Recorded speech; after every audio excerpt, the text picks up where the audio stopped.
SK വ്ളോഗ്സിൻ്റെ പുതിയ വീഡിയോയിലേക്ക് എല്ലാവർക്കും സ്വാഗതം. ഇന്ന് ഞാനിവിടെ വന്നിരിക്കുന്നത് ഒരു അടിപൊളി വെളുത്തുള്ളി അച്ചാറിൻ്റെ റെസിപ്പി ആയിട്ടാണ്. അപ്പോൾ നമുക്കത് എങ്ങനെ ഉണ്ടാക്കാമെന്ന് നോക്കാം.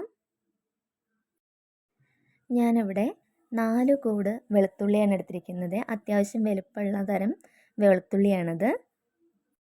അപ്പം ഞാനത് തോലൊക്കെ കളഞ്ഞ് വൃത്തിയാക്കി ഇത്ര പോകുന്നൊരു പാത്രത്തിൽ മുഴുവനായിട്ട് എടുക്കുന്നുണ്ട്. അതിൻ്റെ അളവിലാണ് ഞാൻ കേട്ടോ ഇനിയിപ്പോൾ പറയാൻ പോകുന്നത്. ഒരു 3/4 കഷ്ണം ഇഞ്ചി ചെറുതായിട്ട് അരിഞ്ഞത്, 1/2 ടീസ്പൂൺ കായം, 2 ടീസ്പൂൺ കാശ്മീരി മുളക് പൊടി, ഒരു 1/4 ടീസ്പൂൺ ഉലുവപ്പൊടി എന്നിവയാണ് ഞാനിവിടെ എടുത്തിരിക്കുന്നത്. ഇനി നമുക്കൊരു പാന് ചൂടാക്കാൻ വെക്കാം. അതിലേക്ക് ഞാൻ നല്ലെണ്ണയാണ് ഒഴിച്ചു കൊടുക്കുന്നത്. ഒരു 2 ടീസ്പൂൺ നല്ലെണ്ണ ഞാനിവിടെ എടുത്തിട്ടുണ്ട്. അതൊന്ന് ചെറുതായി ചൂടായി വരുമ്പോൾ നമുക്കതിലേക്ക് കടുക് ഇട്ട് കൊടുക്കാം. 1/2 ടീസ്പൂൺ കടുകാണ് ഞാനിവിടെ എടുത്തിരിക്കുന്നത്.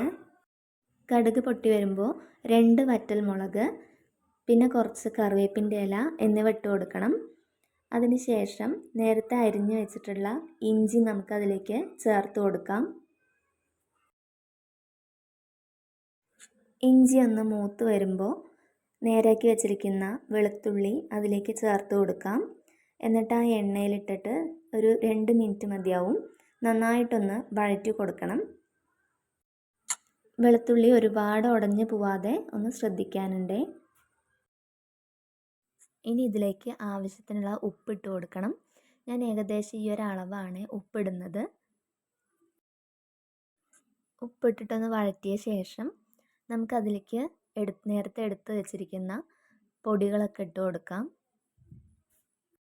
അപ്പോൾ പൊടികളൊക്കെ ഇട്ട് കൊടുക്കുമ്പോൾ ആ തീ എപ്പോഴും നമ്മൾ ലോ ഫ്ലെയിമിൽ വെക്കാൻ ശ്രദ്ധിക്കണേ. ഹൈ ഫ്ലെയിമിൽ വെച്ച് കഴിഞ്ഞാൽ പൊടികളൊക്കെ കരിഞ്ഞു പോവും. അപ്പോൾ ആ ടേസ്റ്റ് തന്നെ മാറിപ്പോവും. അപ്പോൾ പൊടികളൊക്കെ നന്നായിട്ട് ചേർത്ത് ഇളക്കി മിക്സാക്കിയതിന് ശേഷം ഞാനിവിടെ ഒരു 2 ടീസ്പൂൺ പുളിവെള്ളം ഒഴിച്ചു കൊടുക്കുന്നുണ്ട്. ഈ വിനാഗിരി ഒഴിക്കുന്നതിനെക്കാട്ടിലും എനിക്ക് ഏറ്റവും ഇഷ്ടം തോന്നിയത് പുളിവെള്ളം ഒഴിച്ചിട്ടുള്ള ആ ഒരു പുളിയില്ലേ, അതാണ് കേട്ടോ.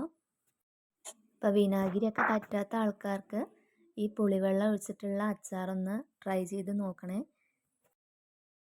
ഇനി നമുക്ക് ഇതിലേക്ക് ആവശ്യമായിട്ടുള്ള വെള്ളം നമുക്ക് ഒഴിച്ചു കൊടുക്കാം. അത് ചൂടുള്ള വെള്ളമാണ് ഇവിടെ ഒഴിച്ചു കൊടുക്കുന്നത്. ഒരു 1/2 ഗ്ലാസ് വെള്ളമാണ് ഞാനിവിടെ ഒഴിച്ചു കൊടുക്കുന്നത്. അതൊന്ന് തിളച്ച് വരുമ്പോൾ നമുക്കതിലേക്ക് ഒരു ചെറിയൊരു പീസ് വെല്ലം ഇട്ട് കൊടുക്കാം. പിന്നീട് നമുക്കതിനെ ഒന്ന് കുറുക്കിയെടുത്തിട്ട് ചൂടാറിക്കഴിഞ്ഞിട്ട് ഉപയോഗിക്കാം. അപ്പോൾ ഈ വീഡിയോ നിങ്ങൾക്ക് ഇഷ്ടമായെങ്കിൽ തീർച്ചയായും ലൈക്ക് ചെയ്യണം, ഷെയർ ചെയ്യണം, സബ്സ്ക്രൈബ് ചെയ്യണം.